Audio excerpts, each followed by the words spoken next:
आपको भी horror story सुनना पसंद है तो मुझे सुनाना पसंद है। तो चलो मैं आपको एक स्टोरी सुनाती हूँ। कहती हैं हर गांव की एक अपनी कहानी होती है, लेकिन इस गांव की सबसे डरावनी कहानी उस अनाथालय से जुड़ी है। कहती है यहाँ 30 मासूम बच्चे रहस्यमय तरीके से गायब हो गए थे। उनकी चीखें, उनकी हंसी और उनका दर्द आज भी इन दीवारों में कैद है। और 5 दोस्तों ने इस जगह की सच्चाई जानने की गलती कर दी। रात का समय था।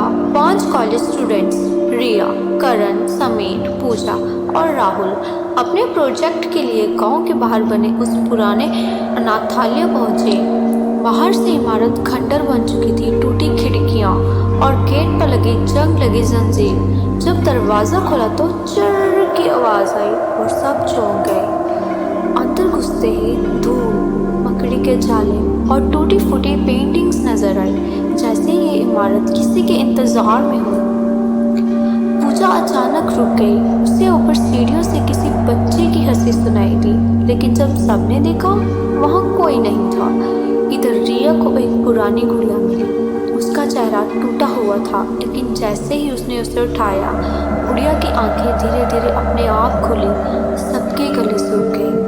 करण ने तुरंत कैमरा निकाला और रिकॉर्ड करने लगा, लेकिन स्क्रीन पर साफ दिखाई दिया पीछे खड़ा एक बच्चा, सफ़ेद चेहरा, काले गड्ढे जैसी आंखें। जब सबने पीछे मुड़कर देखा, वहाँ सिर्फ अंधेरा था और बच्चे की धीमी हंसी। लाइब्रेरी में उन्होंने एक पुरानी डायरी खोज निकाली। उसमें लिखा था कि इस अनाथालय का मालिक बच्चों पर क्रूर प्रयोग करता था।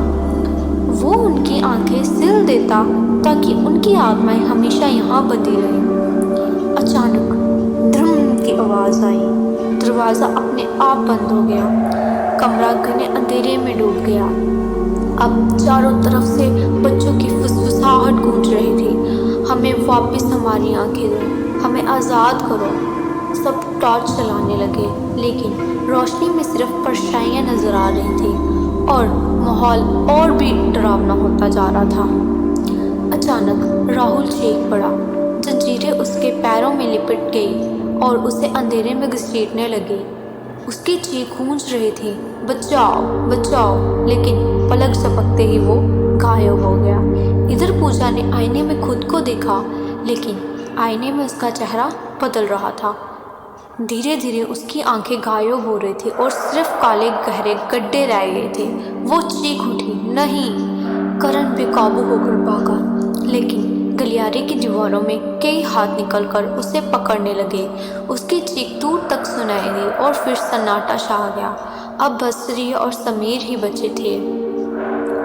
दोनों एक विशाल हॉल में पहुंचे। कई दर्जनों बच्चों की आत्माएं खड़ी थी, सभी के चेहरे पर आंखों की जगह गहरे गड्ढे।